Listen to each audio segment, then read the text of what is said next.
Is the TikTok ban going to happen? And should we even care?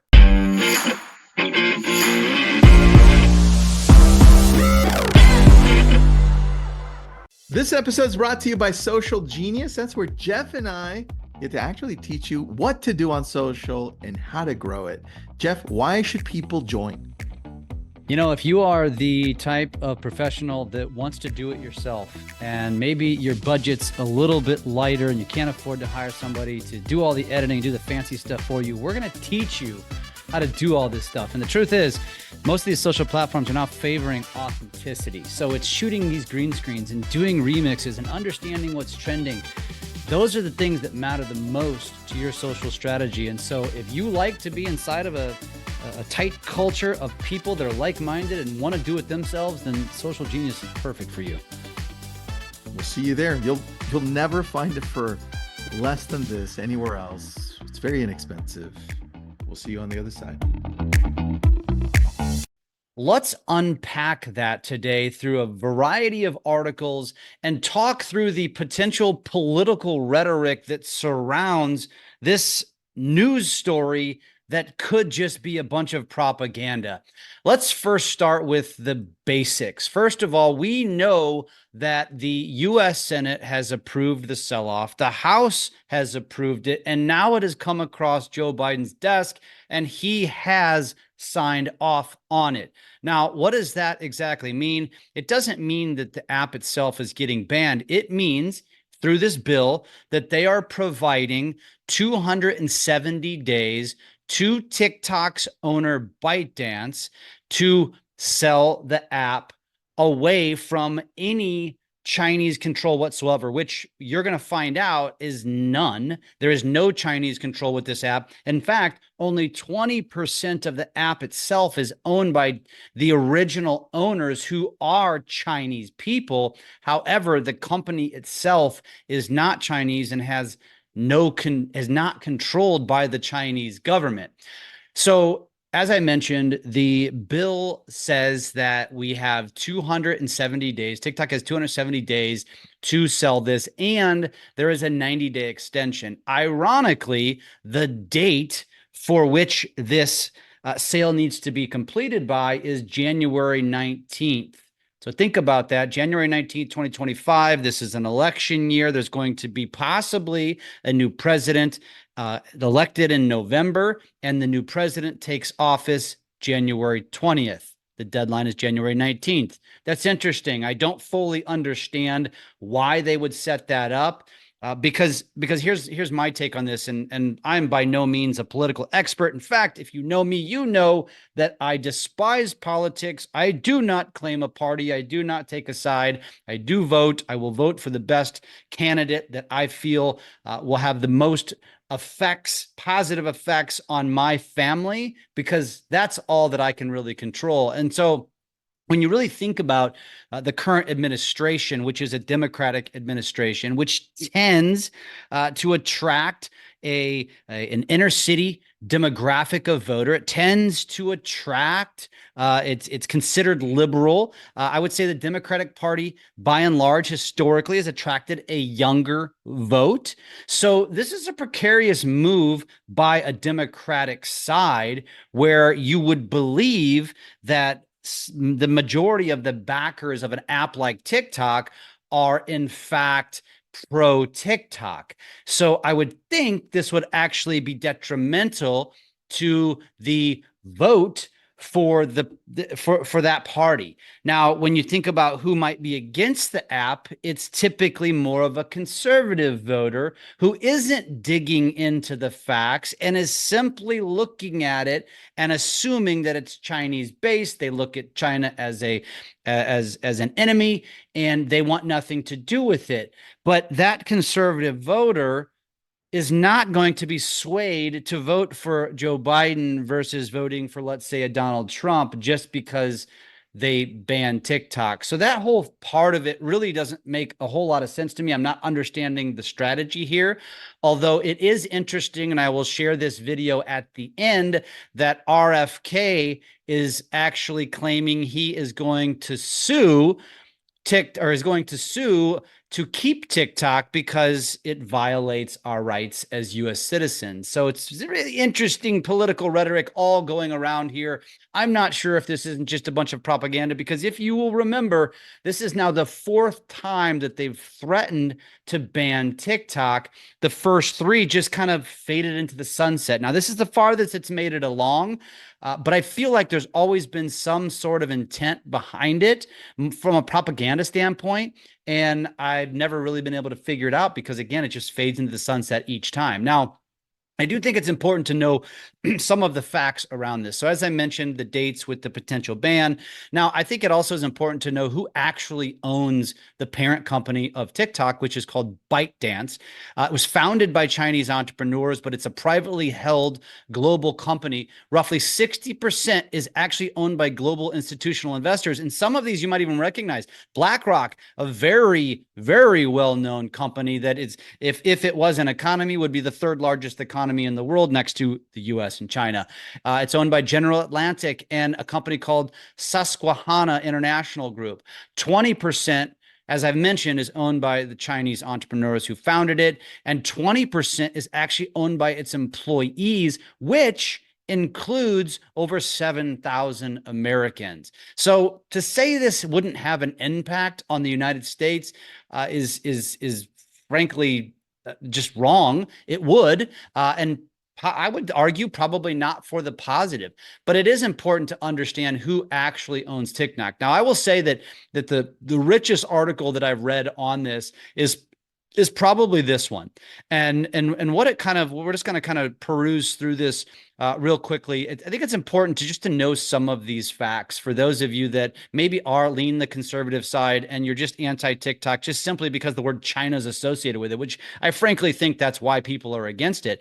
TikTok has never operated in mainland China. In fact, it was actually originally founded in the US. And I don't think a lot of people actually realize that. It was incorporated in California in April of 2015. TikTok itself, the app, has never existed in mainland China. It was available in Hong Kong, but it was pulled shortly out after Beijing imposed a national security law. China actually has its own version of TikTok, which is called Douyin. It has nothing to do with TikTok. It's completely separate. Why? Because China wants to control it, and China doesn't control TikTok. And that's why TikTok is actually banned in China. This is important to know. TikTok is actually, it's headquartered in Los Angeles and Singapore. Los Angeles is in America. Singapore is not in China. So it's not even headquartered, has nothing to do with China. So again, very important to know. Obviously, this particular gentleman, Mr.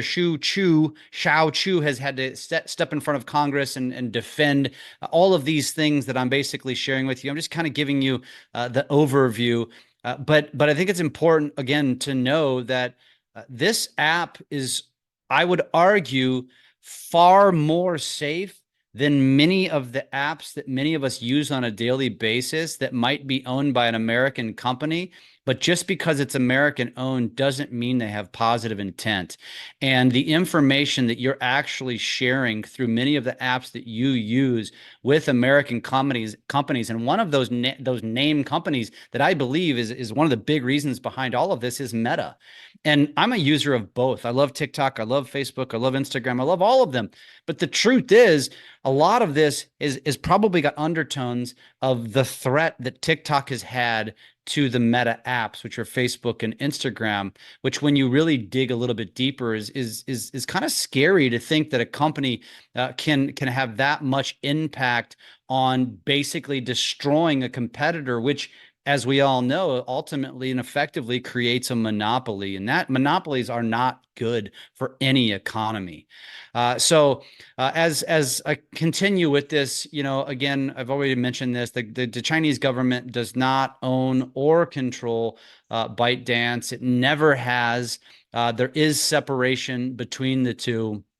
And ultimately, I think that is what has caused a lot of the angst between Americans, because there is that concern that the Chinese can manipulate or have access to the data. And I have a couple thoughts on that. First of all, our country has done a lot of digging, and many countries have done a lot of digging about this to determine whether or not China does in fact and can access data within the app of TikTok, and no one has been able to find anything that displays that in fact is the truth. And you know damn well that they have been digging. But in addition to that, when you really think about what is it that we're so afraid of, and I think about it from my own personal perspective as a TikTok user, as someone who TikTok has actually had a profound impact on my career because of the growth that I've had. Now, I've since multiplied my efforts onto the other apps because, I don't want to be caught with my pants down if TikTok does get banned. However, what am I really afraid of? What are we really afraid of? What are you putting in a social media app data-wise that makes you feel threatened, or any more threatened than any other app that you put information into? You're not giving it your social security number. You're not giving it any information that, frankly, the Chinese government could do anything with. In fact, I would argue if they actually are perusing through the data of Americans on TikTok, all that's doing is shifting their priorities and shifting their viewpoint on what's probably most important. If in fact there was security threats, there is no threat here. That's the reality. We all know that our government has banned TikTok on government devices. That might be the only potential threat, but it's not a threat because it's banned. So I'd love for somebody to make an argument of why I should actually be concerned, why me sharing the lifestyle around the Lake of the Ozarks is a national security threat to anybody in this country. I mean, that's a joke, and we all know it. So let me play this video for you. We'll wrap this video up. I think this is fascinating. It does give another feather in the cap to RFK, in my opinion. If he did, in fact, win candidacy for either party, I would probably vote for him. And if he does run, he might be, it shows how much I pay attention to politics, I will be voting for him, just simply based on these types of things, because this is the way we should be thinking about it. So let me play this video for you.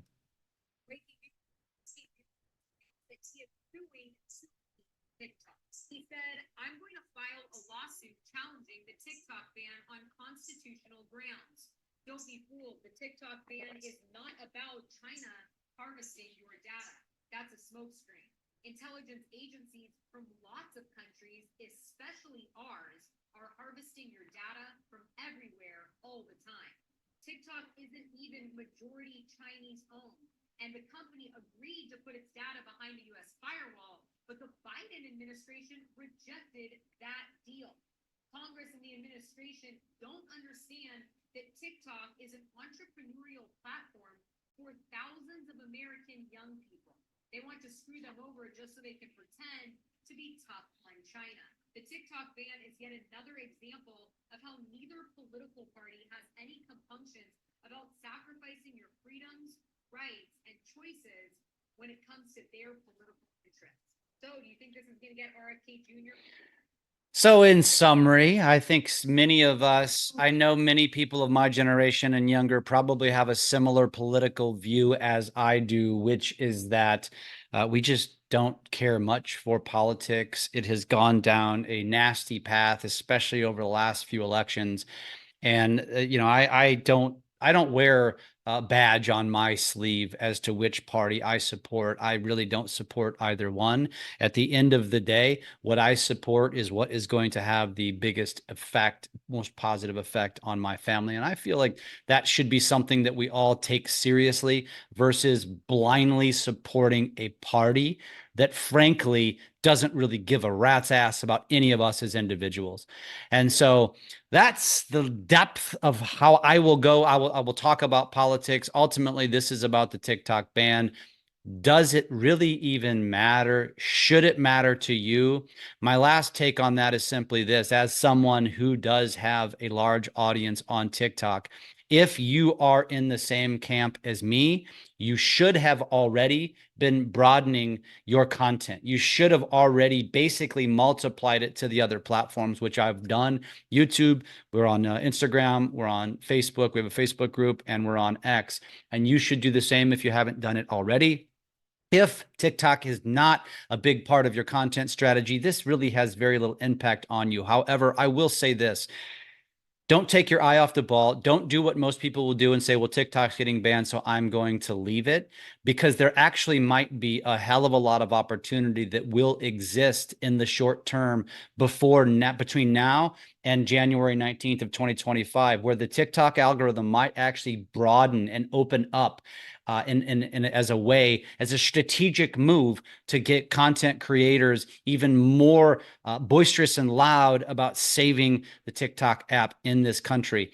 Also, if you do gain an audience between now and January 19th, you are going to have that opportunity if it does get banned. And I do believe January 19th is not D-Day. I do believe this will get extended. I do believe there is a very good chance it could get banned, but I don't think it'll be then. I think it'll get extended. But then you'll have that opportunity to take some of the audience that you've earned on TikTok and then migrate them over, because that's exactly what I will do.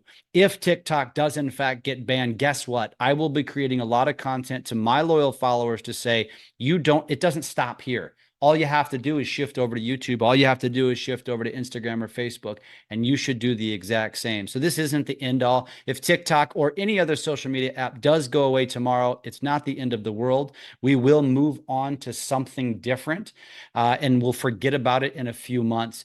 And the last thought I will give is, don't sleep on X. Don't sleep on what Elon is doing. And if you do pay attention to what Elon is saying, you'll know that he's already hinting about bringing back Vine. If he does, you as an entrepreneur, you as a business owner need to jump into Vine very quickly, figure out how to put out content if they do in fact bring back the 7-second video, because the person that is creative and understands how to create profound content in 7 seconds will be the creator and the business owner that wins. Good luck. Keep your head on a swivel. And no matter what happens with the social media landscape, currently it is the best place to market your business organically. It provides you the greatest reach. And you need to be quick to adopt to all of the things that continue to change and happen in social media. Go get it.